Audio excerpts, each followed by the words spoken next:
ആയിരക്കണക്കിന് നാഗങ്ങളും നാഗസന്യാസിയും ഒരു നാഗബന്ധന കവാടത്തിന് കാവൽ നിൽക്കുകയാണ്. കാരണം ആ കവാടം തുറന്ന് പ്രവേശിക്കുന്നവർക്ക് ഈ ലോകത്തെ പോലും അടിമയാക്കുവാനുള്ള ശക്തി ലഭിക്കുന്നതാണ്.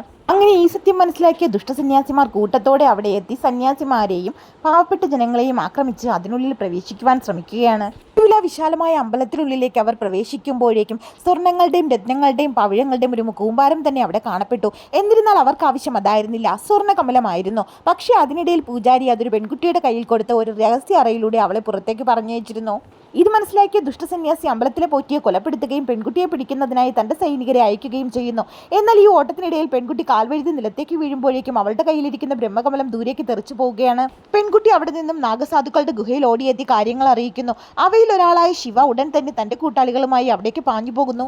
അങ്ങനെ ദുഷ്ടശക്തിയും നാഗസാധുക്കളുടെ സംഘവും ചേർന്ന് വലിയൊരു ഘോരമായ യുദ്ധം നടക്കുകയാണ് അവിടെ. എന്നാൽ മറ്റൊരു ഭാഗത്ത് ബ്രഹ്മകമലം സ്വന്തമാക്കിയ ദുഷ്ടസന്യാസി ഗരുഡമന്ത്രം ജപിച്ച് ആ നാഗകവാടം തുറക്കുവാനുള്ള ശ്രമത്തിലാണ്.